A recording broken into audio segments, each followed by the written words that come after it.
힘찬 엔진 소리를 내며 출발하는 레이싱카. 게다가 급커브 구간에서 시원한 파워 드리프트 까지 전문적인 교육을 받아야만 가능한 이 긴박한 레이싱을요. 핀란드에서는 100발의 할머니도 할 수 있습니다. 우와. 그 이유는 핀란드의 어마무시한 운전면허 취득 방법 때문입니다. 우리나라도 작년 12월 22일부터 기능시험과 도로주행 전반에 걸쳐서 안전운전 능력을 평가하는 항목이 대폭 강화되는데요. 여기는 아예 차원이 좀 다릅니다. 아시다시피 핀란드가 겨울이 유독 길고 눈이 내리는 날도 많습니다. 그래서 핀란드에서는 운전하다가 얼음이 꽁꽁 얼어붙어서 빙판이 된 도로를 주행하는 날이 대부분이어서요. 핀란드의 운전면허 시험은 지옥의 코스라 불릴 만큼 까다롭고 어렵다고 합니다. 이 면허 시험 과정부터가 아주 심상치 않습니다. 먼저 도로에 물을 막 뿌리고요. 저건요 마치 눈이 녹은 것 같아서 흥건하게 젖은 도면을 만드는 건데요. 대단하다. 그 이유는 차가 미끄러지는 상황에서 차량을 제대로 통제할 수 있는지 교육을 하고 또 평가하기 때문이랍니다. 이거는 이제 진짜 해야 되는 것 같아요. 그렇죠. 사실. 우리나라도 필요해요. 해요. 네. 자, 그리고 여기서 끝이 아니고요. 핀란드에서는 숲길을 달리다가 갑자기 야생동물이 달려나오는 경우가 아주 흔한 일입니다. 네. 이 돌발 상황에 즉각적으로 반응하는 시험도 치르는데요. 모형 자동차와 컴퓨터 시뮬레이션 영상을 통해서 평가를 하고 있는데 이 밖에도 뭐 눈길 드리프트, 스핀을 포함한 교육을요. 약 30시간 이상 모두 이수를 하고 그다음에 시험에도 통과를 해야 하는데요.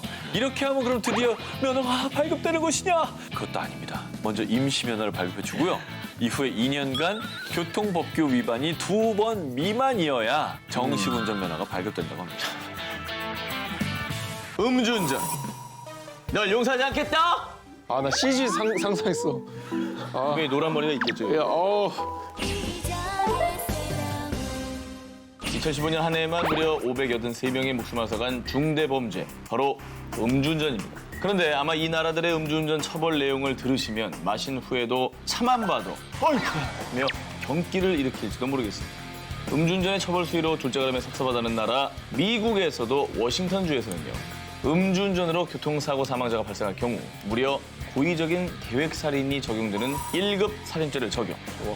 최고 50년에서 종신형까지 처벌받을 수가 있습니다. 뿐만 아니라 음주운전 생각 쏙 들어갈 만한 독특한 음주운전 처벌들도 있습니다. 음주운전을 했다가는 아내가 아휴 남편이 아니고 윈수 하고 부부싸움까지 벌이게 되는 나라도 있습니다. 바로 말레이시아인데요.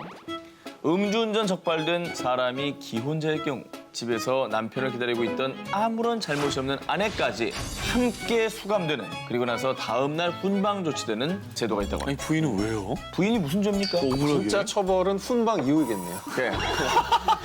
그렇죠. 죽방 나라. 단방 이후 죽방입니다. 예. 아내 말레이시아 법원이 굉장히 현명하네요. 더 큰 형벌이 기다리고 있기 때문에. 최악이죠. 자, 마지막으로 음주운전 처벌 끝판왕인 나라가 있습니다. 바로 태국입니다. 태국의 교통사고 사망률이 세계 2위. 태국에서는 지난해 4월부터 음주운전으로 적발된 사람들을 대상으로 영안실 사회봉사형을 실시합니다. 청소는 기본이고요. 시신을 닦고 운반하는 일까지 한다고 합니다. 음주운전을 하면 죽을 수도 있다는 두려움과 혹은 내가 누구를 죽일 수도 있었다라는 그렇죠. 경각심을 심어주기 위해서 이 사회봉사 프로그램을 만든 거라고 하는데요. 한 잔인데 뭐 어때? 하다가 돌이킬 수 없는 과오를 저지르게 되는 겁니다. 앞서 일본의 고령 운전자 표지를 소개해드렸는데요. 이번 특종은 대만의 도로에서 흔히 볼 수 있는 차량 번호판들입니다. 한 차량은 흰색이고요. 한 차량은 노란색 번호판입니다. 우리나라는 보통 저 색깔이면 영업용 차량 색깔인데 그렇죠. 관용 차량인가? 관용 차량이다. 흰색 번호판은 일반 차량이고요. 노란색 번호판은 이 운전자들에게만 발급되는 특수 번호판입니다. 바로 도로 위의 무법자, 운전자들의 생명을 위협하는 위험천만한 행위, 바로 음주운전자들에게 주어지는 특수 번호판입니다. 재범률이 높아요, 음주운전이. 저걸 습관처럼 한다고. 통계에 따르면 2015년 대만의 음주운전 재범률도 무려 약 37%. 그래서 대만에서는 반복되는 음주운전을 막기 위해서요. 2017년 도로교통법 위반 처벌 조례를 개정, 음주운전으로 적발된 운전자가 5년 내에 또다시 적발될 경우 노란색 형광 번호판을 부착하도록 의무화한 것입니다. 그리고 향후 1년 동안 음주운전을 하지 않아야 원래 번호판을 돌려받을 수 있습니다. 근데 저거는 저 번호판 달고 다니는 건 정말 너무 창피하겠다. 이 조례안을 추진했던 대만의 국회의원은요. 특수 번호판을 보면 다들 조심할 겁니다. 음주 단속할 때도 우선 대상이 됩니다. 이거 좋다. 저 형광 불빛 보고 일로 와, 일로 와봐. 후. 아 오늘은 아니라고요. 이거 웃긴다. 후. 그러니까 지나가는 경찰들이 일단 다 세워. 다 세워 일단. 잠깐만요. 야, 이거 좋다. 야, 짱이다, 이거. 그 결과 정책이 시행되기 전인 2011년 대만에서 음주운전으로 인한 사망자 사고는 909건이었는데요. 정책 시행 후인 2020년에는 289건, 음주운전 재범자의 특수번호판 부착 시행으로 음주운전 사망 사고가 감소했습니다. 이거 좋네. 이거 도입합시다. 아, 그래요, 이거는 그래요. 무조건 도입합시다. 저는 무조건 강하게 좀 나갔으면 좋겠어. 음주운전에 관대는 없습니다. 본인뿐 아니라 무고한 이들까지 해할 수 있는 위험천만한 음주운전. 국내에도 음주운전을 방지하기 위한 다양한 법안들이 더 마련돼야 하지 않을까요? 2022년 9월 두바이 도심에 생긴 자판기가 전 세계적으로 화제가 됐다고 하는데요. 빵을 우와. 바로 구워주는 거예요? 와, 따뜻한 빵. 샌드위치, 피타, 인도식 차파티 등 다양한 빵을 고를 수 있는 이 빵 자판기가 화제가 된 진짜 이유가 있습니다. 식비가 부담이 됐는데 이 자판기 덕분에 배 채우고 일하러 갑니다. 자, 이 자판기는요, 사실 원하는 빵을 골라 버튼을 누르면 1분 안에 이 따끈따끈한 빵을 무료로 먹을 수 있는 건데요. 야, 빵을 무료로 준다고요? 무료 빵 자판기가 생긴 이유는 두바이의 특수한 환경 때문입니다. 사막에 건설된 도시인 두바이는 농축산물 등 대부분의 식재료를 수입. 그래서 2022년 글로벌 인플레이션 영향인 소비자 물가 상승을 피할 수 없었는데요. 그런데 두바이에서는 보통 고용주가 노동자들에게 교통비, 주거비를 지원하는 경우는 있어도 식비만큼은 노동자 스스로 해결해야 해서요. 특히 아시아, 아프리카계의 많은 이주 노동자들이 배고픔, 생활고에 시달렸다고 합니다. 자, 이 같은 상황에 두바이 한 재단에서 두바이 도심 10여 군데 무료 빵 자판기를 도입. 굶주림에 시달리고 있는 노동자분들께 큰 힘을 줬는데요. 이 무료 빵 자판기에 대한 긍정적인 반응이 이어지며 해당 재단에서는 올해 3월부터는 아랍에미레이트 전역의 노동자분들을 위해 무료 빵 자판기를 널리 확장할 계획이라고 밝혔습니다. 이게 좋다고 생각하는 건 아무래도 그 사람을 안 봐도 되잖아요. 그러니까 뭔가 이렇게 그러니까 눈치 볼 필요 없는 네 그런 게 있을 것 같아요. 좀 더 마음이 편할 것 같아요. 빵을 먹을 때. 예, 그렇지. 네. 배고픈 이들을 위한 무료 빵 자판기. 언제든 먹을 수 있는 따뜻한 식사 한 끼가 힘든 이들에겐 큰 위로가 될 겁니다. 국내 한 구직 사이트에서 회사에 생겼으면 하는 복지에 대해 설문조사를 실시했습니다. 저런 반응이구나. 네. 저런 것들이 이제 언급이 됐죠. 역시 주 4일 근무를 따라갈 게 없죠. 예, 우리 다 직장 생활 했었으니까 저는 제일 공감되는 게 주 4일 근무랑 점심 2시간이에요. 점심도 너무 짧아. 자, 그런데 직장인들이 얼른 도입 좀 외치게 만드는 꿈의 복지 제도를 도입한 회사가요, 현실에 존재했습니다. 일본의 한 PR 회사에 다니는 쇼타. 그는 오랫동안 짝사랑한 고향 친구에게 고백할 날만을 기다렸는데요. 고백을 위해서 회사의 이 제도를 이용. 아침부터 설레는 마음을 가득 안고 벌써부터 결혼하는 상상까지 해봤지만 고백 끝에 돌아온 대답은요. 쇼타, 역시 우린 좋은 친구로 지내는 게 좋겠어. 그렇게 다시 회사로 복귀할 수밖에 없었던 쇼타. 출근의 고통과 맞먹는 시련의 아픔으로 도저히 일이 손에 안 잡히던 그는 상사를 찾아갔습니다. 도저히 일을 못 하겠어요. 저 그거 신청할게요. 뭘 신청한 거죠? 쇼타가 고백할 때 한 번, 실현당하고 한 번, 두 번이나 신청한 회사 내 복지제도의 정체는 바로 연애 승부휴가와 실현휴가입니다. 오호. 그렇습니다. 쇼타가 다니는 S사는요, 자신답게 또 열심히 즐겁게 일하기 위해 회사 임원들과 사원들이 고안한 복지제도, 일명 3이 제도를 운영하고 있습니다. 이 3이 제도 중에 단연 화제가 된 것은 쇼타가 사용한 2개의 휴가. 좋아하는 사람에게 고백하거나 데이트나 프로포즈 준비를 위한 연애 승부 휴가. 그리고 연애에 실패했을 때 쓸 수 있는 실현 휴가인데요. 신청할 때 상사와 인사과에서만 알고요. 다른 사원들은 어떤 일로 이 쇼타가 휴가를 갔는지 알 수 없기 때문에 사생활도 보장. 그렇다면 사원의 연애까지 책임지는 연애 승부 휴가와 실현 휴가는 왜 탄생했느냐? 일이 손에 잡히지 않을 정도의 연애는 인생의 양식이 되죠.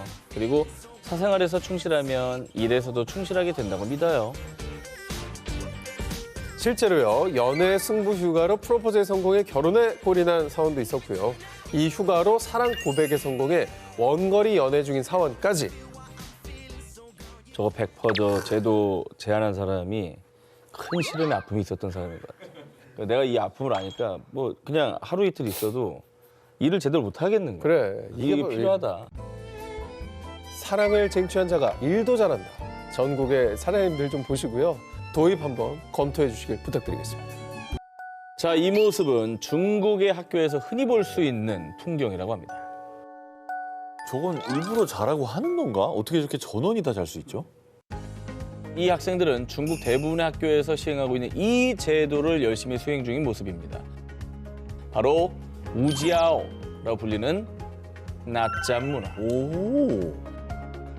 중국의 초등학교는 물론 중고등학교까지 성장기 학생들이 점심시간 이후 40분에서 1시간 정도 낮잠 시간을 갖는 낮잠 문화가 있다고 합니다. 이야, 이런 게 있었어요? 점심 먹고 졸음이 쏟아질 때 진짜 꿀잠 잘 수 있어요. 낮잠 시간 이후에는 아이들 눈이 더 똘망똘망하고 집중도 잘하는 것 같아요. 수면 시간 보장은 물론이요. 수면의 질까지 고려해서 중국의 일부 학교들은 편안하게 누울 수 있게 리클라이너와 베개, 이불까지 제공해 꿀잠 자기의 안성맞춤의 환경을 조성해 준다고 합니다. 우리도 공부해봐서 알잖아요. 낮잠 한 30분만 자도 아예 맞아요. 이후가 너무 달라. 돌아와. 완전 좋지. 중국의 일부 대학에서는 시간표에 낮잠 시간이 포함. 또 일부 회사들은 점심시간을 낮 12시부터 2시까지로 설정. 식사 후 낮잠 자는 걸 권장한다고 합니다. 봄날의 낮잠은 꿀보다 달콤하다라는 속담이 있을 정도로 중국 사람들은 낮잠이 학업이나 업무의 효율성을 위해 필수적인 것이라고 생각하는데요. 실제로 하루 1시간 정도 낮잠을 자면 정신적 스트레스가 해소되고 업무 수행 능력과 집중력이 더 향상된다고 합니다. 졸린 채로 그냥 이도저도 못하느니 잠깐 자는 게 훨씬 좋습니다. 국가의 사명을 짊어진 학생들. 학생들의 꿀잠이 곧 나라의 꿀 미래가 될 수 있습니다. 자, 기자님들 제가 아주 재밌는 퀴즈 하나 내겠습니다. 운전자들이 가장 싫어하는 춤은? 일시멈춤. 정답. 이런 건 역시- 맞추는 게 아재란 얘기야. 역시 두 이거 분은 정말 유머가 제 수준입니다. 근데 지금 그런 표정 짓는 거, 그거 조심하셔야 됩니다. 만약 여기가 이탈리아의 밀라노였다면 두 기자님처럼 이런 표정 지었다간 정말 큰일 납니다. 뭐 그냥 아재 개그를 참아줘야 되는 법이 있어요? 아, 그럼요. 아니면 뭐 필리핀처럼 누구 뭐 험담하는 거 금지니까 그런 거 비슷한 거예요? 아, 지금 제 험담하셨어요? 아니 험담이 나올라 일상이죠. 험담이 이까지 나오니까. 예. 이탈리아 밀라노 거리를 걷는 사람들 한정해서 이 정책을 지켜야 합니다. 바로 미소 장착 필수, 일명 스마일법이 있습니다. 억지로라도 무조건 웃어야 된다 뭐 이런 법인 겁니까? 그렇습니다. 진짜? 네. 밀라노가 오스트리아 헝가리 제국의 일부였던 합스부르크 제국 시절에 당시의 공공장소에서 지켜야 할 규율이 워낙 엄격했다고 합니다. 사람들의 허튼 싸움을 방지하기 위해서일까요? 이 거리의 모든 사람이 항상 미소 짓도록 조례로 제정, 법적으로 의무화했다고 합니다. 근데 뭐 사람이 어떻게 항상 웃고만 있겠습니까? 이 스마일법이 나름 기준이 있어서요. 뭐 조문객이나 환자나 뭐 병원 직원 이런 사람들은 스마일법에서 제외시켜준다고 합니다. 아니 근데 길거리에 사람이 시민들이 몇 명인데 이걸 웃고 안 웃고를 구분해가지고 이거를 누굴 잡아내고 이게 가능해요? 뭐 아쉽지만 지금 밀라노 거리에서는 웃지 않는다고 해서 벌금이 부과되진 않는다고 하는데요. 과거에 제정됐던 법이 폐지된 건 아니지만 뭐 워낙 오래된 법이기 때문에 시대가 바뀌면서 강제성이 사라진 거죠. 아무리 각박한 세상이지만 의식적으로라도 스마일 한다면 조금 더 기분 좋은 세상이 되지 않을까요? 지난 2022 세계 축구대회 독일과 일본의 조별리그 당시 한 일본 관객의 모습이 화제가 됐습니다. 야, 2주나 휴가를 줬나 보네요. 일본 팀 응원 문구인 줄 알았더니 네. 상사에 대해 감사 메시지를 전하고 있더라고요. 관중석의 남성은요, 친애하는 보스, 2주 동안 휴가 보내주셔서 감사합니다 라고 적힌 종이를 들고 공개적으로 휴가를 준 사장님께 감사를 표했는데요. 자, 이처럼 직장인들에게는 2주간의 휴가도 쉽지 않은 게 현실. 직장 상사 눈치 보며 겨우 낸 연차, 또 1년에 한 번뿐인 일주일 여름 휴가. 사실 뭐 멀리 해외여행이라도 다녀오려면 촉박한 게 사실입니다. 그런데 이 리투아니아에서는요, 이런 걱정하실 필요가 없습니다. 리투아니아 직장인들의 휴가는 일주일도 아닌, 한 달도 아닌, 무려 1년. 이른바 안식년 휴가가 있다고 합니다. 1년 뒤에 돌아가면은 내 책상이 있습니까? 그게 핵심이죠? 예, 있어요. 아, 있어요? 있습니다. 오. 그것도 궁금하지만 그 1년 동안 월급은 나옵니까? 오. 퇴사 수순 아니고요. 또 이게 무조건 무급도 아닙니다. 자, 먼저 2014년 미 스탠퍼드대 연구팀의 발표에 따르면요. 총 근로 시간이 같다면 휴일을 보장하는 게 생산성이 더 높습니다. 자, 그리고 여러 연구들에서 근무 시간이 길어지면 근로자들의 노동 생산성이 떨어진다는 연구 결과가 나왔는데요. 그래서 리투아니아 기업들은 사규에 따라 차이는 있지만 주로 장기 근속자에 한해 보수 및 휴가 기간을 합의해서 안식년 휴가를 제공한다고 합니다. 실제로 리투아니아의 IT 기업인 H사의 한 직원이 이 안식년 휴가를 사용. 이처럼 개인적인 여행을 하거나 업무 관련 박람회에 참석하며 자기 개발을 하고 봉사활동을 하는 등 1년 동안 다양한 경험을 하며 안식년 휴가를 보낸다고 합니다. 현재 국내 일부 기업들도 이 같은 장기 휴가 제도를 도입하는 추세인데요. 쉴 땐 쉬고 일할 땐 일합시다. 직장인들의 번아웃 방지, 확실한 효율을 위해 1년 휴가 제도 도입을 적극 지지해봅니다. 일본에서는요, 운전 중 다른 차량에 부착된 요걸 보면 먼저 가세요. 이 스티커를 붙인 차량에게 양보를 해줍니다. 그게 뭘까? 초보 운전. 초보 아닙니다. 이도 아닙니다. 아니 저거는 뭔가 급한 장기로 병을 앓고 있는 사람들. 아. 자주 이제 병원에 가셔야 되는 네네. 사정이 있으신 분들. 그런 종류의 사람들이지 않을까. 일본 정부에서 공식 인정한 이 스티커. 일본 법에 규정되어 있는 이 스티커 정체는 바로 고령 운전자 표지판입니다. 아, 일리 있다. 나이가 들수록 공간, 거리, 위치를 지각하는 능력이 저하, 운전하는데 어려움을 겪고 계신 고령 운전자분들이 많은데요. 실제로 한 연구에 따르면 70세 이상 고령 운전자부터 교통사고 위험도가 뚜렷이 증가하고 80세 이상부터는 사고 위험도가 더 가파르게 높아졌다고 합니다. 하지만 나 아직 팔팔해. 암만큼은 이팔 청춘이야. 이 고령 운전자 본인이 자신의 인지 능력 저하에 대한 인식이 부족해서 고령 운전 표지 부착을 잘하지 않는다고 합니다. 아. 그래서 우리나라보다 먼저 고령화 사회에 돌입했던 일본은요. 도로교통법 제71조의 5호 제4항에 따라 보통 자동차의 전면 및 후면에 내각 불형으로 정하는 양식의 표지를 붙이지 않고 보통 자동차를 운전해서는 안 된다라고 규정. 75세 이상 운전자들이 이 고령 운전 표지를 붙이도록 의무화한 겁니다. 그리고 이 법이 시행되고 2009년에서 2019년 75세 이상 및 80세 이상의 고령 운전자로 인한 사망 사고가 꾸준히 감소했다고 합니다. 야 이거 도입해야겠네. 빨리 도입해야겠네 이거. 이건 도입해야겠다. 그러니까 본인뿐만 아니라 다른 분들까지 경각심을 이제 드리면서 사고 위험도가 줄었다는 거죠. 근데 어쨌든 이게 데이터로 나와 있는 자료니까 법으로 규정을 해서 이제 그러면 고래 운전의 위험성에 대한 인식도 확산이 될 거고 도로에서도 안전 운전하는데 분명히 도움이 됩니다. 자, 일본에서는 면허장, 자동차 용품점, 인터넷 등에서 고령 운전 표지를 손쉽게 구매할 수 있을 만큼 많이 확산되어 있는데요. 고령 운전 표지 부착, 모두의 안전을 위한 첫걸음입니다. 자자, 얘들아. 한 명씩 저울 앞에 줄 서. 무말, 너는 저번부터 너무 무거운 거 아니니? 일단 저쪽 가서 서 있거라. 아유, 선생님. 한 번만 다시 재보면 안 돼요. 일단 저 체중을 다는 것 같은데 옛날 우리도 그랬잖아요. 막 줄 서서 신체 검사하는 날. 그렇죠. 그날의 풍경인 것 같은데요. 급격히 체중이 는 학생들 관리? 어허. 자, 사실 교사가 저울로 재고 있었던 건요. 학생들의 몸무게가 아닙니다. 저울에 잰 건 학생들의 책가방의 무게였습니다. 오. 사실 학생들의 책가방 문제는 우리나라에서도 많이 제기된 문제죠. 예전에도 가방 안에 뭐 도시락 2개, 한영 사전에 5편 세트에 기본이었고요. 5편 안 들고 다녔어요? 5편 안 들고 다녔어요? 들고 다녔어요. 한문 시간이 있었거든요. 선생님 또 자전이라고도 했죠. 자전 가져와 봐라.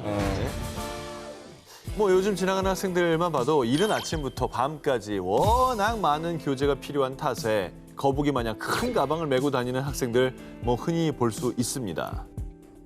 인도도 책가방 무거운 거는 뭐 우리랑 비슷한가 봐요. 네. 그렇습니다. 인도 또한 뭐 어린 학생들이 늦은 시간까지 학원을 다니고 이렇게 진학을 둘러싼 경쟁이 아주 치열한 나라입니다. 이 작고 어린 학생들이 맨 책가방의 무게가 체중의 30%를 넘는 경우도 허다하다고 합니다. 우리랑 똑같네. 이처럼 무거운 책가방은 학생들의 스트레스도 유발하고 피로도 유발할 뿐만 아니라 뭐 척추나 관절 건강에 뭐 성장에도 치명적인 영향을 끼치는데요. 취향 크죠. 체중의 30%면 이제 70kg 성인 기준으로 봤을 때 20kg에 가까운 무게 아닙니까? 아, 완전 군장이야 거의. 예.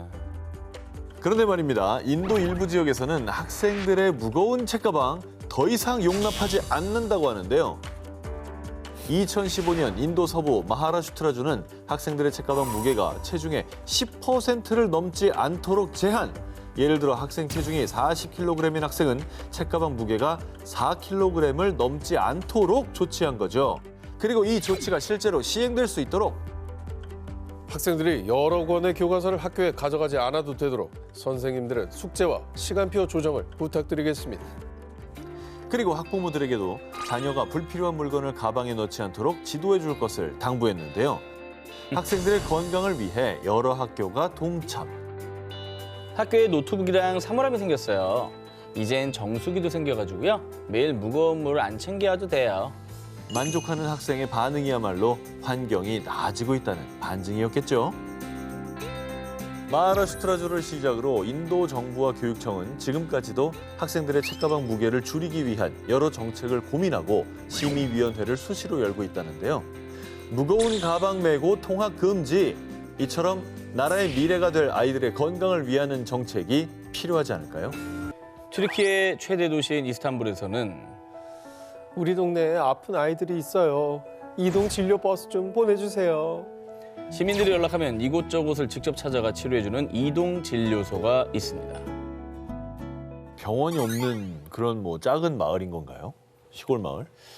자, 그럴까요? 그런데 이 이동 진료소를 이용할 수 있는 대상은 아이들도 노인들도 아니었습니다. 바로 동물, 유기견, 유기묘를 위한 이동 진료소 vet버스, 일명 수의사버스입니다. 오. 시민들이 직접 출동을 요청하면 필요한 곳에 달려가고요. 정기적으로도 각 지역을 방문하면 시민들이 평소 아파 보였던 유기묘, 유기견 등 길거리에서 생활하는 동물들을 데리고 직접 진료를 받으러 온다고 합니다. 아하.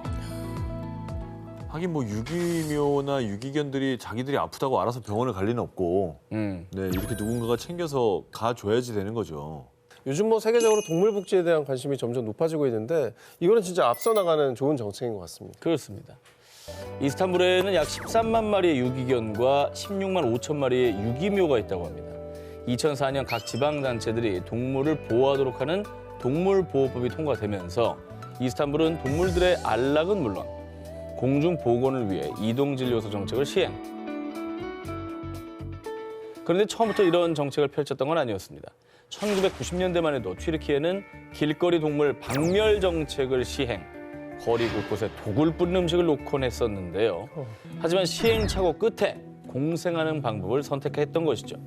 현재 이스탄불에는 이동진료소뿐 아니라 길거리 동물을 위한 건강센터도 6군데 운영하고 있다고 합니다. 그렇게 1년 동안 이동진료소와 센터에서 치료받은 동물 수만 무려 약 7만 3천 마리였습니다. 와, 엄청난 숫자네요, 진짜. 와, 7만 마리가 치료를 받았네. 예. 완전 정반대로 이제는 그들을 사랑하고 케어하는 입장으로 바뀌었다는 게 이게 너무 다행인 것 같아요. 예. 길거리 동물들을 위한 이동진료소 덕분에 이스탄불에는 2016년 이후 광견병 사례가 단 한 건도 발생하지 않고 있다고 합니다. 또한 길거리 동물 중성화로 인해 개체수 또한 안정적으로 유지되고 있다고 합니다. 아, 이게 광견병이나 다른 이 동물에서 옮아오는 그런 전염병들을 관리하는 효과까지 있겠군요. 그렇죠. 그러니까 건강 관리에 또 신경을 쓰는 것도 다행이라는 생각이 드네요. 그러네. 예. 우리나라도 유기견과 유기묘 문제가 심심치 않게 거론이 됩니다. 이 동물을 위한 이동식 진료소, 수의사 버스로 사람과 동물 모두 행복한 세상으로 한 발짝 나아간다면 어떨까요? 대통령 선거, 국회의원 선거, 국민으로서 참정권을 행사하는 선거일. 이 소중한 한 표를 행사하기 위해서요. 100세 넘으신 어르신이 아들 손 잡고 오시고 거동이 불편한 장애인도 힘겹게 휠체어를 타고 투표소를 찾습니다. 저분들의 유권자 의식이 참 대단한 거 아닙니까? 그런데 말입니다. 최근 일본의 선거일 풍경은 우리와 조금 다르다고 합니다. 노인, 환자, 장애인 이렇게 거동이 불편하신 분들이 투표소에서 자취를 감췄다고 합니다. 혹시 모바일 투표로 대체했나요? 오. 아니면 뭐 투표 일정을 좀 여유 있게 하실 수 있도록 조정을 해줬나? 오.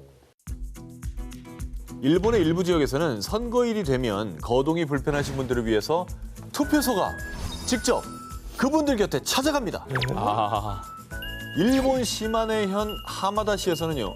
2016년 참의원 선거 당시 거동이 불편한 노인과 장애인, 먼 거리에 있는 투표소까지 이동이 어려운 분들을 위해서 10인승 차량을 개조. 차량 내에서 사전 투표를 할 수 있는 이동식 사전 투표소를 도입했습니다. 투표소가 이동할 생각은 못 해본 것 같아요. 그리고 네. 고령이신 분들이 또 모바일 잘 못하실 수도 있잖아요. 그렇죠, 그렇죠. 찾아가는 게 낫지 사실. 선거일이면 찾아가는 서비스.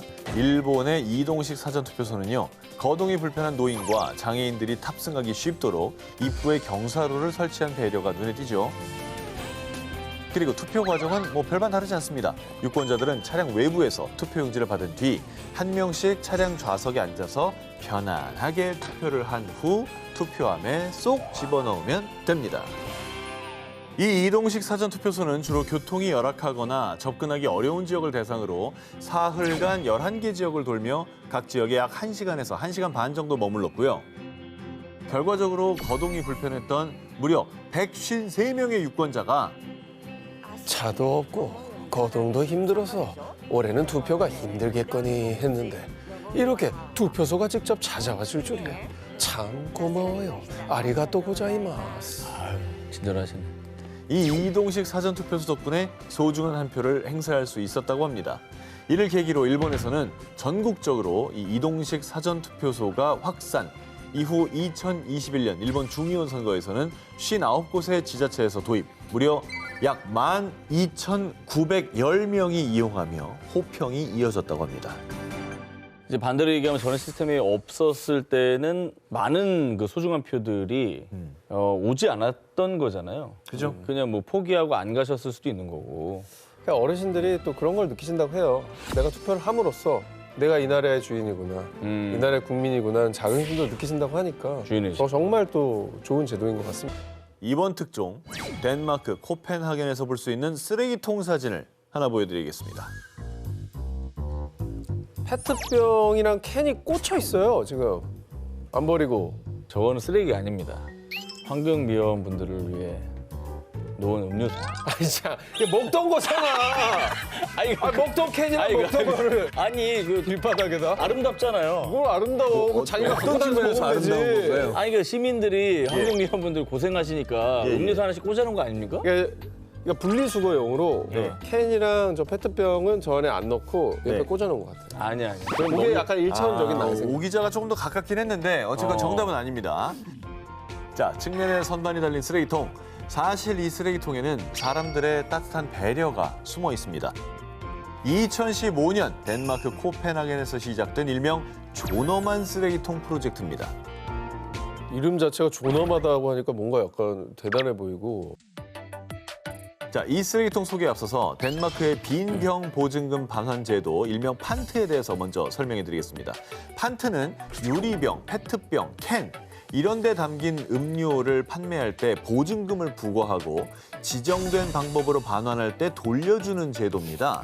이 빈 병을 주변의 자동 수거기에 넣거나 상점 점원에게 반환하면요, 곧바로 현금을 지급 혹은 식료품 할인을 받을 수 있는 제도입니다. 좋다. 그리고 이 병당 보증금 금액이 한 180원에서 540원까지. 그러니까 금액이 꽤 큰 편입니다. 500원이면 세네. 그렇죠. 그러니까 이 체계적인 판트 제도는 덴마크 시민들에게도 쏠쏠한 용돈벌이가 되곤 합니다. 그런데 특히나 벌이가 마땅치 않은 이 노숙인들에게는 아주 소중한 수입원이 되는 거죠. 근데 이게 500원이면 몇 개만 모아도 꽤 큰 금액이 나올 수 있거든요. 그리고 이제 그 길거리도 깨끗해질 거 아니에요. 막 여기저기 버려진 거 모아다가 주면은 돈도 받고. 맞습니다. 이처럼 잘 갖춰진 판트 제도에 많은 노숙인들은 쓰레기통 안이 더럽긴 하지만 어쩌겠어요. 배가 고프니 빈 병을 꼭 찾아야 하거든요. 이에 덴마크 코펜하겐에서는요, 거리에 쓰레기통을 뒤지는 노숙인들의 존엄성을 지켜주기 위해 일명 존엄한 쓰레기통 프로젝트를 진행. 앞서 보신 사진처럼 측면에 선반이 달린 이 쓰레기통을 선보인 겁니다. 빈 병 보증금이 필요 없는 사람들은 이 선반 위에 빈 병을 톡 올려두고 가면요, 보증금이 필요한 노숙인들이 힘들게 허리 숙이고 더러운 쓰레기통을 손으로 뒤져가면서 야. 빈 병을 찾을 필요 없이 저기서 바로 빈 병만 쏙 집어가면 되는 거죠. 진짜 존엄 맞다. 그러니까 사람이 나도 사람이잖아요. 그렇지. 그걸 뒤지고 있는 나 자신의 그 순간 자존감 떨어지죠. 느껴지는 그 슬픔은 엄청 크겠어요. 그러니까 그거를 다른 시민들이 보호해 주는 거죠. 해당 쓰레기통은 덴마크 코펜하겐의 단 3개 지구에 시범적으로 설치됐던 이후에요, 그동안 반환되지 않았던 보증금으로 인한 손실률이 무려 49%까지 감소, 빈병 반환율이 쑥쑥 올라가서요, 이후 500개의 쓰레기통 추가 설치, 결과적으로 덴마크 코펜하겐 곳곳에 이 배려킹, 효율킹 쓰레기통이 설치됨으로써 거리는 훨씬 깨끗해졌고 재활용률도 쑥쑥 올라갔다고 합니다. 야, 이거는 그냥 당장 도입해도 되겠다. 우리나라에도. 빨리 도입해야 된다고. 우리도 이제 공병 재판매 되잖아요. 네. 맞아요. 너무 많은 분들이 혜택을 볼 수 있어요. 2015년생 찰스. 태어났으니 출생 신고하고 세금도 내고 보험도 들고 교통비 내고 버스를 타고 식당에 들어가서 밥도 먹고 뿐만 아니라 다음 찰스 환자 들어오세요. 오늘은 어디가 아파서 왔을까? 여권 확인하겠습니다. 좋은 여행 되십시오. 찰스는 이 모든 걸 누리며 안락한 삶을 살고 있습니다. 뭐 그냥 다 그렇게 사는 거 아닌가요? 그래서 뭐 병원 가고 뭐 공항 가고 이게 특별한 건가요? 하면 또 다 할 수 있는 거잖아. 우리 찰스에겐 너무나 특별한 겁니다. 그래요? 자, 사실 찰스는요, 독일 태생의 닥순투입니다. 댕댕이에요. 이번에 우리 댕댕이들이 도입이 시급하게를 부르짖게 할 독일의 반려견 꿀 정책을 취재했습니다. 아, 강아지가 세금을 내요? 보험도 듭니다. 보험도 들어. 걔가 여권이 있어요? 있습니다. 그래요? 독일 댕댕이들은 그렇습니다. 견주와 여행을 가고 싶다? 당당하게 여권을 발급받아 행복한 여행을 다녀올 수 있습니다. 진짜네. 댕댕이에게 이렇게 여권을 만들어줄 정도로 반려견들에 의한, 반려견들을 위한, 반려견들의 천국이라 불리는 독일. 그만큼 꿀 정책들이 잘 구비되어 있습니다. 먼저 견주들은 출생신고하듯 반려견을 국가관리 시스템에 등록, 맹견을 키울 때는 반드시 시청에 따로 신고해야 합니다. 그리고 우리가 세금을 내듯 매년 약 120유로, 한화로 약 16만 원의 동물 보유세를 내야 합니다. 우와. 여러 마리를 키울수록 더 부과하는 시기죠. 그리고 국가 유공자들 대우하듯이 은퇴한 탐지견이나 구조견들에게는 세금 감면 혜택도 있습니다. 고생하셨잖아요, 국가. 그동안 수고하셨으니까. 그렇죠. 근데 저건 좋다. 그럼요. 그리고 우리가 하나씩 꼭 드는 거, 보험도 필수입니다. 오. 혹시 모를 대물림 사고, 교통사고 등 모든 피해를 보장하는 책임보험은 선택이 아닌 필수입니다. 이게 필수예요? 필수입니다. 그리고 우리 댕댕이 슬개골, 탈골, 녹내장 등 수술비와 노후까지 보장해줄 반려동물 건강보험도 있습니다. 동물병원의 치료비가 굉장히 세요. 세죠. 반려묘들이 더 많은 이런 혜택을 보는 거네요. 그렇죠. 또 이런 세금을 통해서. 세금을 냈으니 반려견도 어엿한 독일 시민 아니겠습니까? 공원엔 반려견을 위한 펫 놀이터가 쫙! 식당과 카페, 놀이공원, 쇼핑몰, 상점도 눈치 안 보고 위풍당당하게 출입 가능하다. 또 독일에서는 지금 개 데리고 어딜 타는 거예요? 이런 소리 했다가는 오히려 쫓겨나 걸어가셔야 할 판입니다. 그렇지. 당당히 세금 내는데 대중교통 이용할 자격 있죠. 시민입니다. 예해. 예. 이분 입석을 하신 거예요. 어엿한 독일 시민인 반려견들도 전철과 버스, 교통비 다 내고요. 대중교통을 이용할 수 있습니다. 이처럼 반려견을 애완동물로 대하는 것이 아니라 마치 한 명의 시민처럼 의무와 권리를 부여하고 당당하게 그에 걸맞은 복지 혜택을 누리게 하는 것이죠. 책임질 수 있는 분만 강아지를 키우고 또 그 생명에 대해서 거의 준시민급으로 대우를 하네요. 그렇죠. 그러니까 참 대단하게 관리를 잘하고 있다는 거지. 어느 날 내 통장에 나도 모르는 거액이 입금됐다.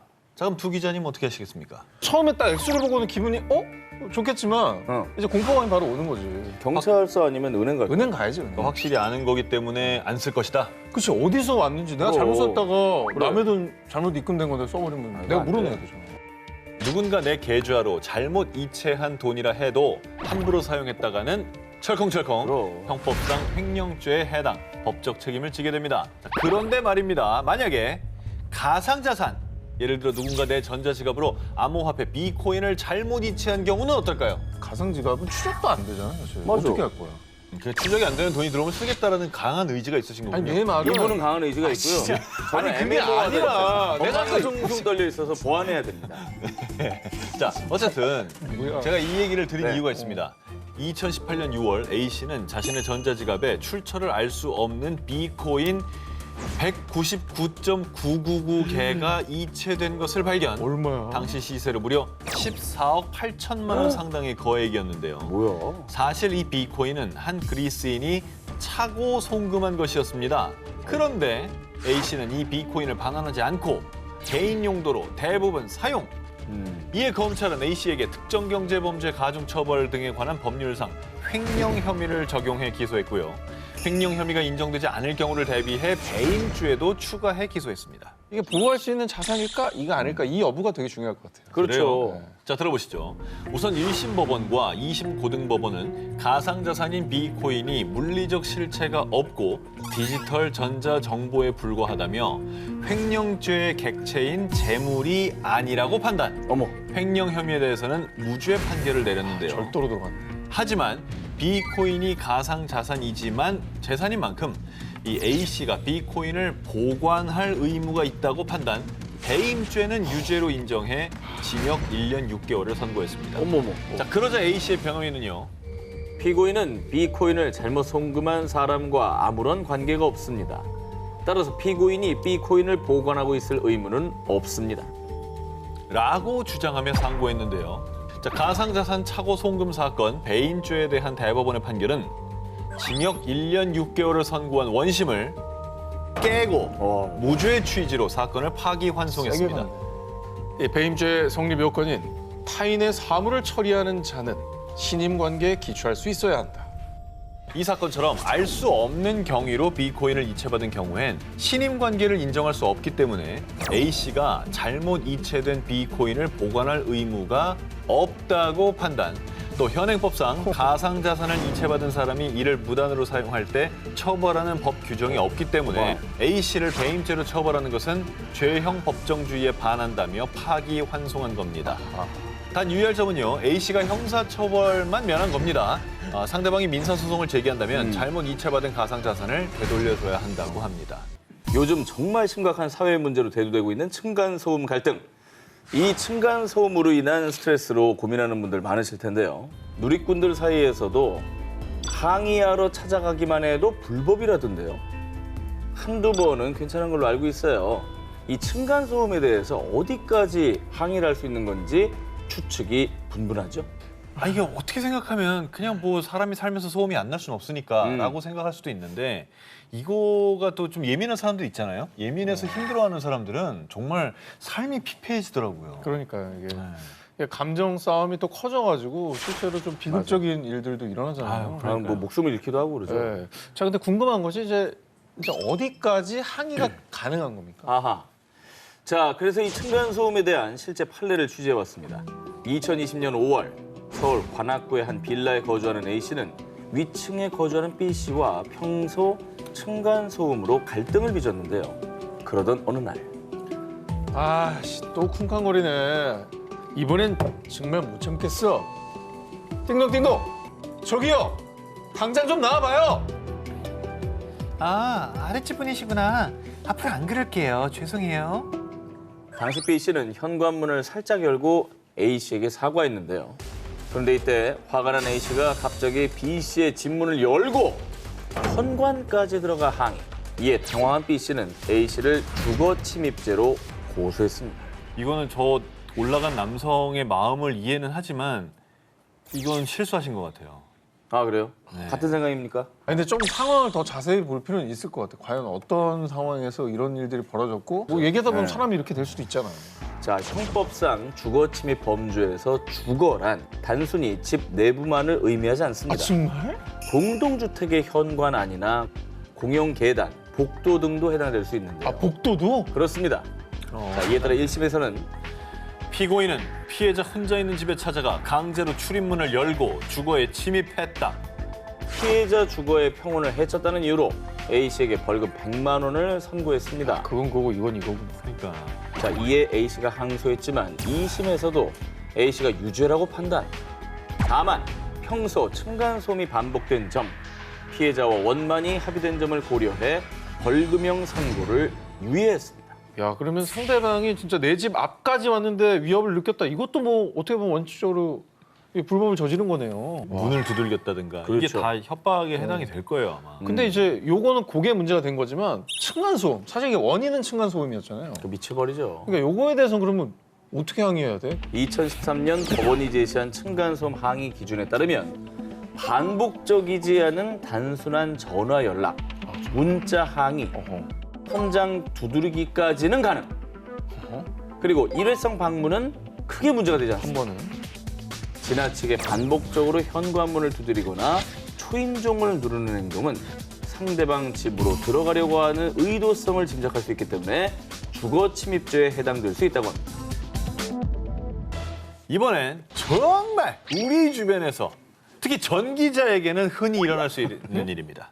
트민남 전 기자가 특가 세일에서 인쇼한 댄디룩 택배들, 여러분이 3개월 할부로 산 가방, 우리 댕댕이 맘마, 부모님 선물, 택배 아저씨한테 전화 와서 그냥 문 앞에 놔주세요 했는데, 분명히 아저씨가 문 앞에 놨다 했는데 내 소중한 택배가 없다, 이럴 경우 보상받을 수 있을까요?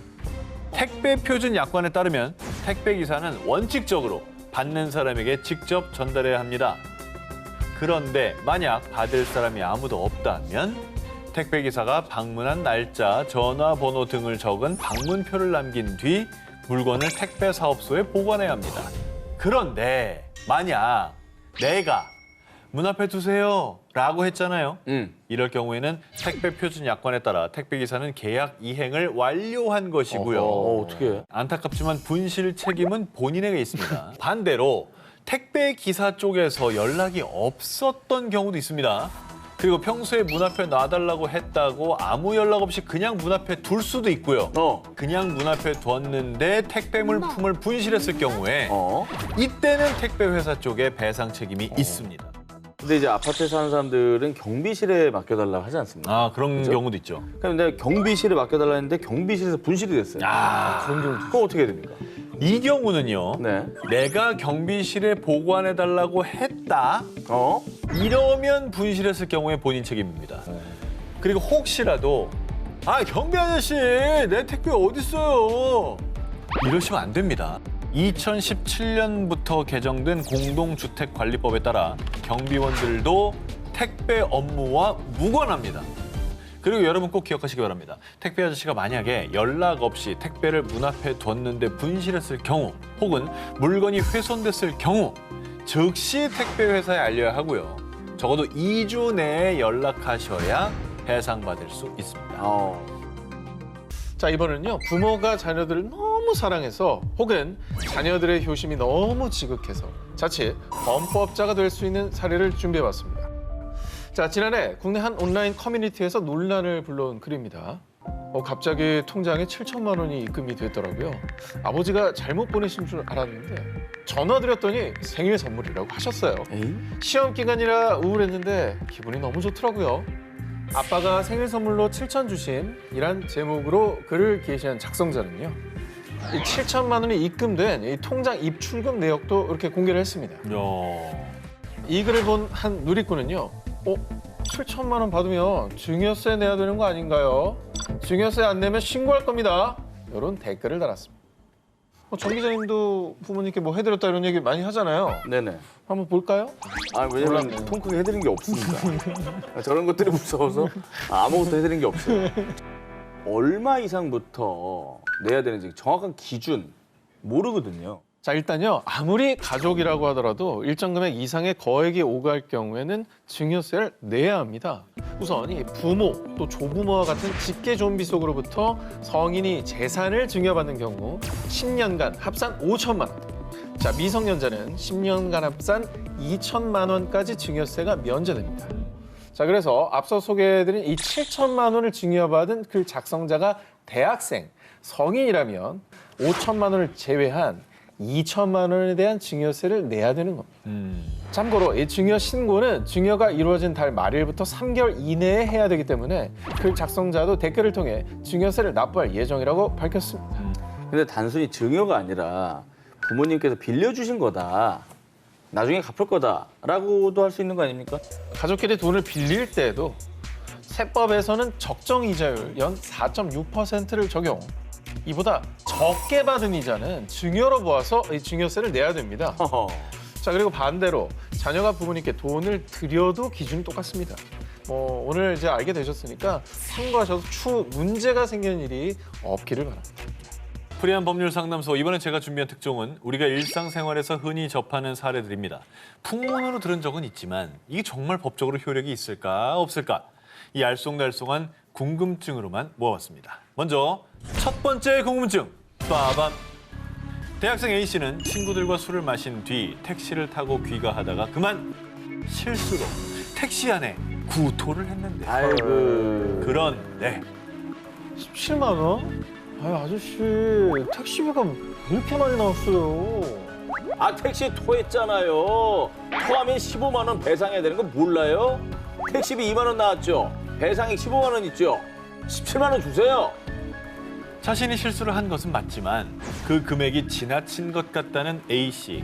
택시기사가 요구한 배상액 15만 원은 법으로 정해진 금액일까요?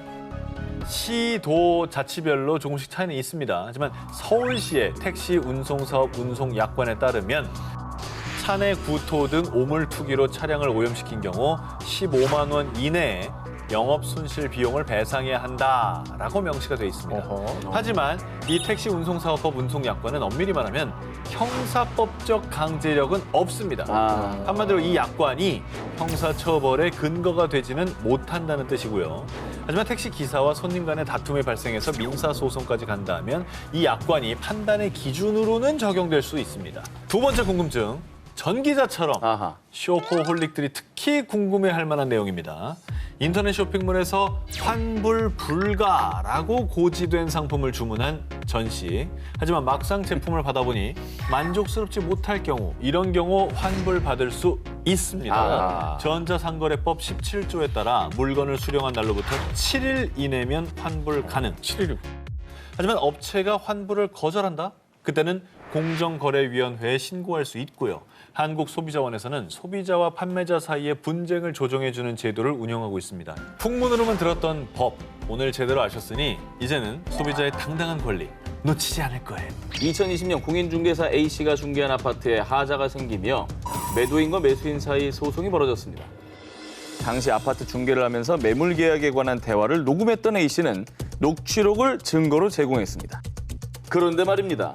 이 녹취록으로 인해 법정에서 불리해진 매도인은 공인중개사 A씨가 동의 없이 대화를 녹음했고 이를 유포했다며 손해배상 청구 소송을 제기했습니다. 법원에서는요, 자신이 대화에 참여하고 있을 때 녹음하는 것을 금지하는 법은 없다며 위법 행위가 아니라고 밝혔습니다. 다시 말해서 녹취의 불법 합법 기준은 본인이 대화에 참여했는지의 여부가 중요.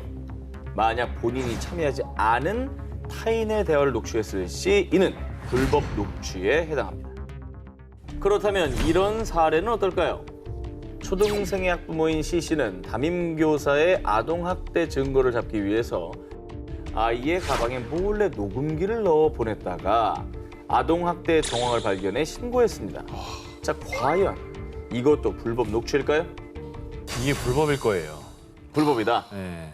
그러니까 이게 불법이라는 거에 많은 학부모가 분노하고 있지만 아마 불법일 거예요. 그렇지, 불법이다. 이거는 이렇지 않으면 어떻게 이건- 그걸 밝혀? 이건 보호자로서 당사자로 좀 봐야 되지 않을까 싶어요. 그러니까 보호자는 이거 아니면 방법이 없는데 어떻게?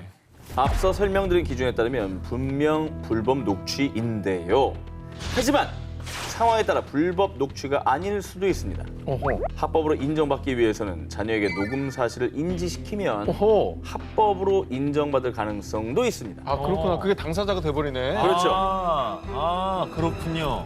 그 아이가 녹음 사실을 알고 있었다면 앞서 말씀드린 당사자 간의 녹음으로 인정, 불법이 아니라고 판단할 여지도 있다는 겁니다. 어허. 아, 근데 이제 무분별하게 사생활을 녹음 녹취하는 거는 일단 타인의 권리를 침해하는 거긴 해요. 그렇죠. 조심해야 될 문제인 것 같아요. 2020년 조사에 따르면 전국에서 무려 638만 가구가 반려동물을 양육하는 것으로 추정되는데요.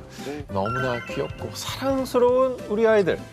그런데 이 공동주택에서는 이 반려동물로 인한 소음 때문에 이웃 간에 심각한 갈등을 겪는 경우가 참 많습니다.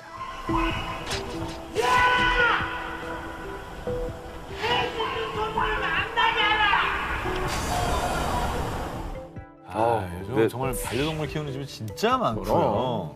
그리고 뭐 이 강아지에 따라서는 그냥 뭐 잘 안 들리는 강아지들도 있지만 우렁찬 강아지들도 있습니다. 아니, 나는 아파트에 놀러 갔는데 시골 개 소리가 나더라고. 네. 그냥 서울 도심 아파트인데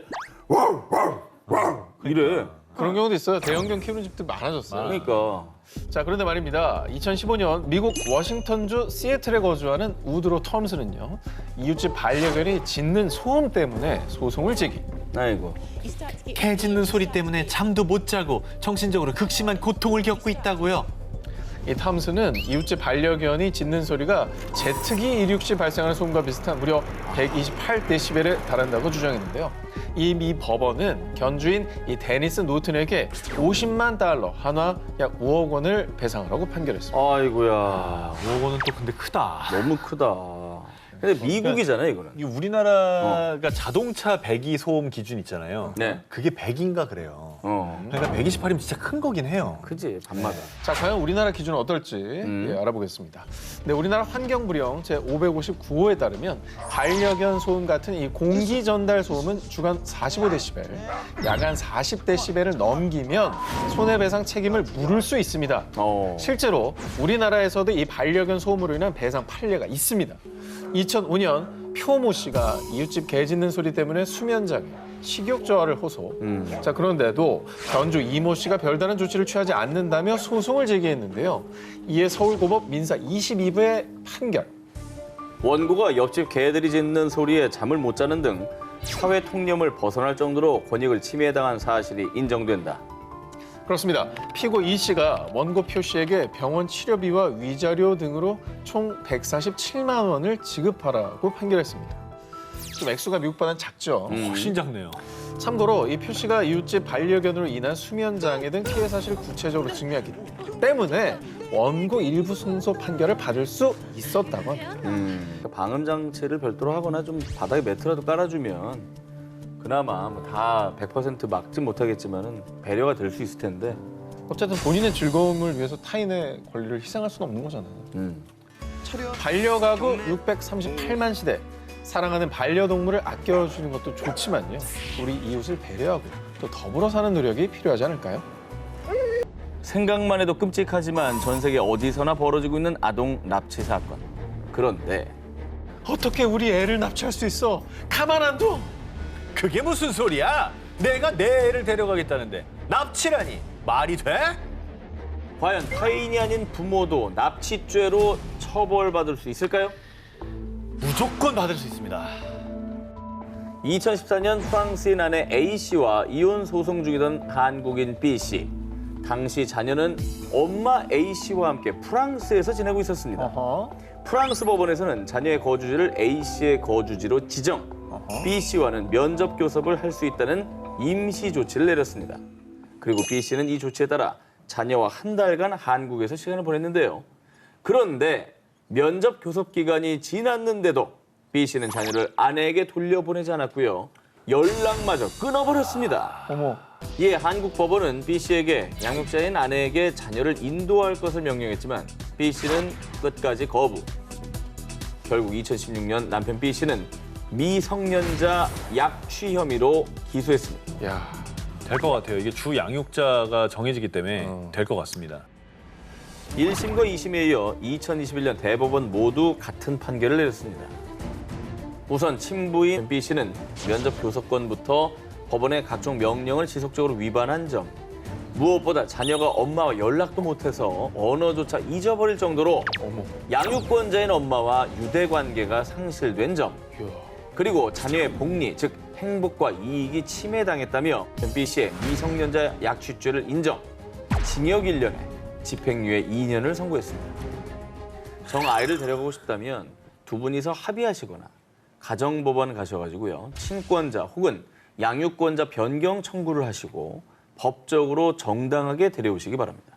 하지만 무엇보다 가장 중요한 것은 그 과정에서 아이들이 상처받지 않도록 어른들이 지켜줘야 된다는 점 잊지 마시기 바랍니다. 2016년 8월 11일 늦은 밤 경북 경산시 한 아파트 주차장에서 가벼운 접촉사고가 발생. 당시 접촉사고를 낸 지인을 대신해 조수석에 앉아있던 A씨가 운전석으로 자리를 옮겨서요.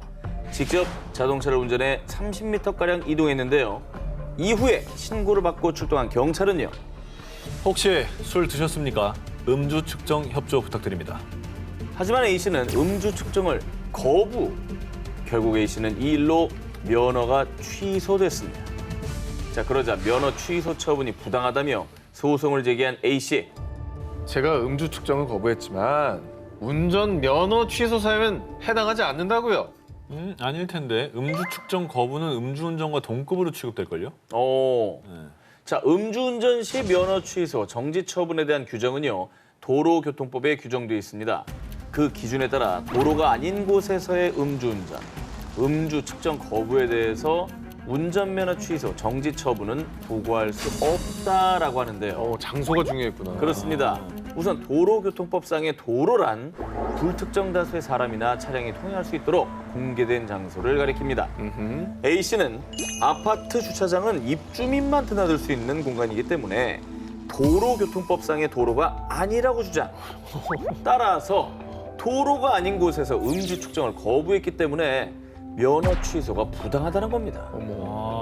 자, 그러니까 이 사건의 쟁점은 아파트 단지 내 주차장을 도로교통법상 도로로 볼 수가 있는지 여부였습니다. 애매하네. 우선 1심은 A씨가 운전한 구간이 도로에 해당된다며 소송 청구를 기각했습니다. 사실 외부인 출입이 자유롭고 개방되는 공간이라면 아파트 단지 내 도로도 도로교통법상의 도로에 해당된다고 하는데요. 그런데 2심에서는 주차장 내 외부 차량 출입 금지 표지판이 있고 그래. 주민과 방문객만 이용하는 곳이라며 도로가 아니라고 판단. 대법원 또한 2심 판단에 손을 들어주며 A씨의 승소를 확정지었습니다. 아니 근데 이게 도로가 아니라면 음주운전을 해도 된다라는 얘기가 되는 거거든요. 근데 면허 취소만 아니지 처벌은 됐을 것 같진 않아요? 자, 유의하셔야 할 점은요. 이 판결이 아파트 단지 내에서 음주운전이나 음주 측정 거부가 허용된다는 뜻이 아닙니다. 그렇지. 면허 취소와 같은 행정처분은 내릴 수 없지만 형사처벌은 가능. 음주운전은 도로 여부를 떠나서 음주 상태에서 차량 운전석에 착석하면 무조건 처벌 대상입니다. 어디 있든. 그래서 늘 조심하시기 바랍니다. 평생을 함께하기로 약속했던 배우자의 배신. 너무나 상처받고 피가 거꾸로 솟을 일인데요. 자, 그런데요. 배우자의 외도가 의심된다고 하더라도 지켜야 할 선이 있다고 합니다. 2018년 7월 A씨는 남편 B씨의 외도를 의심, 증거를 찾기 위해 남편의 휴대폰을 몰래 확인했습니다. 남편의 휴대폰 잠금을 풀어서 메신저를 확인한 결과 자기야, 우리 이번 주말에 여행 가는 거 맞지? 아니 당연하지. 와이프한테는 출장 간다고 거짓말했어. 빨리 우리 자기 보고 싶다. 사랑해. 충격을 받은 A씨는 남편이 다른 여성과 주고받은 메신저 대화창을 캡처해 자신의 휴대폰으로 전송했습니다. 대박이네요. 네. 대박이죠. 뭐 제대로 걸렸네. 너무 열받지만 증거가 안 됩니다. 통신 비밀 뭐 이런 법 있잖아. 네. 그런데 말입니다. 얼마 뒤 고소를 당한 사람은 남편 B씨가 아닌 A씨였습니다. 아내가 몰래 자신의 휴대폰을 훔쳐봤다는 사실을 알아챈 남편 B씨가 A씨를 정보통신망법 위반으로 고소한 것이지요. 정보통신망법은 누구든지 정당한 접근 권한 없이 또는 허용된 접근 권한을 넘어 정보통신망에 침입해서는 아니 된다라고 규정하고 있습니다. 이에 남편 B씨 측은 본인의 동의 없이 휴대폰 잠금을 해제한 아내 A씨의 행위가 정당한 권한 없이 정보통신망에 침입한 행위라고 주장을 한 것이죠. 아유, 진짜 뭐야. 하지만 A씨 측 변호인은 피고인의 행동은 외도를 한 남편이 잘못을 시인하게 만들어 가정의 행복을 지키기 위함이었습니다. 정보통신망법에 위반되는 행위였지만 실질적으로 위법이 아니라고 인정할 만한 특별한 사유가 있다고 주장했는데요. 그러나 법원은 이 주장을 받아들이지 않았습니다. 범죄 수사 등 필요한 경우에 한해 수사기관만이 전자정보를 수집할 수 있다는 게 이유였습니다. 다만 법원은 A씨가 초범이고 A씨와 피해자가 부부인 점, 또 범행에 이르게 된 경위 등을 참작해 벌금 100만 원을 선고했습니다. 이 사건처럼 배우자의 외도를 의심해 휴대폰을 몰래 보는 것뿐 아니라 배우자의 차나 사무실에 녹음 장치를 부착, 대화 내용을 녹취하는 행위도 역시나 불법입니다. 하지만 행위의 동기와 목적이 정당하다고 판단이 되면 예외로 간주됩니다. 그래서 무죄가 되기도 하죠. 아, 그래요? 이렇게 수집한 증거가 이혼 소송과 가사 소송에서는 상대방의 잘못을 입증하는 자료로 활용될 수도 있다고 합니다. 그건 그거고 저건 또 저거라고 생각해주네. 그렇죠. 이번에 소개해드릴 특종은요. 요즘 또 심각한 문제로 대두되고 있는 학교 폭력으로 인해 발생한 사건입니다. 2017년 M씨는 초등학교 3학년의 딸 A양이 동급생 B양에게 따돌림을 당하고 있다는 사실을 알게 됐는데요. 이 B양은 친구들에게 A양을 험담하며 같이 놀지 말라고 한 것은 기본, 화장실이나 운동장에서 놀이 중 딸 A양을 수차례 따돌리는 등 무려 1년에 걸쳐 왕따를 주도했습니다. 이에 A양의 엄마 M씨는 해당 초등학교에 학교 폭력 신고를 했고요. 가해자 B양을 다른 반으로 전반시킬 것을 요청했지만 학교 측은 피해 학생에 대한 접촉 보복 행위 금지 조치만 취했습니다. 야, 이건 근데 애를 키우는 입장에서 벌써 화가 나고. 네. 너무 소극적으로 대처했다.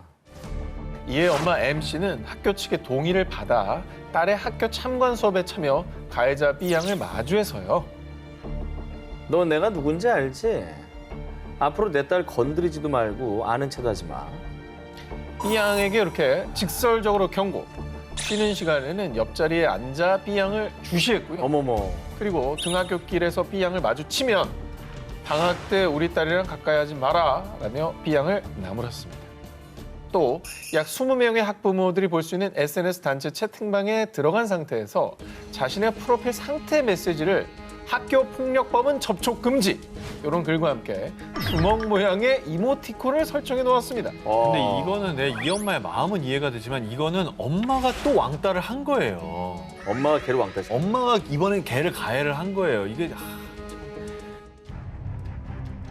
이에 B양은 자신의 어머니에게 학교에 가기 싫다며 호소. 아이고. 결국 학교폭력 피해자의 엄마였던 MC는 정신건강 및 발달에 해를 끼치는 정서적 학대 행위를 했다는 아동복지법 위반 혐의로 기소가 됐고요. 아휴. SNS 프로필 상태 메시지를 빌미로 명예훼손 혐의까지 받았습니다. 자, 과연 법원의 판결은 어땠을까요? 100% 처벌받습니다, 이거. 엄마가 이게 더 심해요. 아까 한 건 동급생끼리의 서로의 괴롭힘인데 이거는 성인이 아동을 괴롭힌 거기 때문에 이거 처벌이 훨씬 세요. 이거. 저도 이제 웬만한 한 기자랑 다르게 좀 가려고 하고 있는데 네. 이건 유죄를 피할 수 없을 것 같습니다. 아하. 성인과 아동이기 때문에 이거는 치열한 법정 공방 끝에 대법원이 내린 판결. MC의 행동에는 다소 부적절한 측면이 있으나 현재의 위험을 초래할 정도의 행위는 아니다. SNS 프로필 상태 메시지 관련 명예훼손죄 역시 B양을 특정하지 않았기 때문에 성립되지 않는다. MC에 대한 혐의 모두 무죄. 전부 무죄가 나왔습니다. 세상에. MC 행동이 자칫 또 다른 제2차 가해가 될 수도 있었지만요. MC가 B양에게 경고를 하고 지켜봤을 뿐 선을 넘지는 않았기 때문에 나온 판결이었습니다. 아, 뭐 손을 대지 않았다 이거구나. 자, 그런데요. 이런 무죄 판례가 있다고 해서 학교 폭력 사건에 직접적으로 개입하다는 오히려 곤란한 일을 겪으실 수도 있습니다. 사실 이해됩니다. 내 아이가 학교 폭력 피해자다. 이거 선 넘지 않는다는 게 이게 더 어려운 일이에요. 얼마나 화가 납니까? 그러나 자칫하다가 이 피해자에서 가해자가 될 수도 있으니까요. 정말 조심하셔야 되고요. 자, 무엇보다 이렇게 피해자가 직접 나선 일이 없도록 학교에서 학교 폭력을 예방하고 또 발생했을 때 적절한 처벌을 해주시는 게 필요해 보입니다. 큰 재산이 아니더라도 삶을 마감하기 전에 유언장을 남겨놓는 분들 많으실 텐데요. 자, 그런데 자칫하다가는 생애 마지막 나의 말, 그 유언이 무효가 될 수도 있습니다. 아유. 2008년 홍 씨는 건강이 악화되자 자필로 유언장을 작성했는데요. 나 홍길동은 다음과 같이 유언한다. 내 소유의 아파트를 나의 장남 홍아무개에게 금융자산 중 50억 원은 장학재단에 기부한다. 2008년 5월 2일 홍길동 친서날인. 자, 이렇게 유언장을 작성하고 3년 뒤 세상을 떠난 홍 씨. 하지만 홍 씨가 작성한 유언장은 자녀들의 소송에 의해 무효 판결을 받았는데요. 자, 도대체 무엇이 문제였던 걸까요?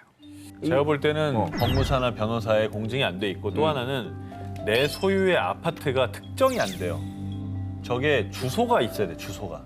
유언에다가 그걸 다 집원까지 써야 됩니까? 그게 재산의 정확한 그거니까. 자, 일단 법적으로 인정되는 유언에는 자필 증서, 또 녹음, 공정 증서, 또 비밀 증서, 구수 증서 이렇게 5가지 방식이 있는데요.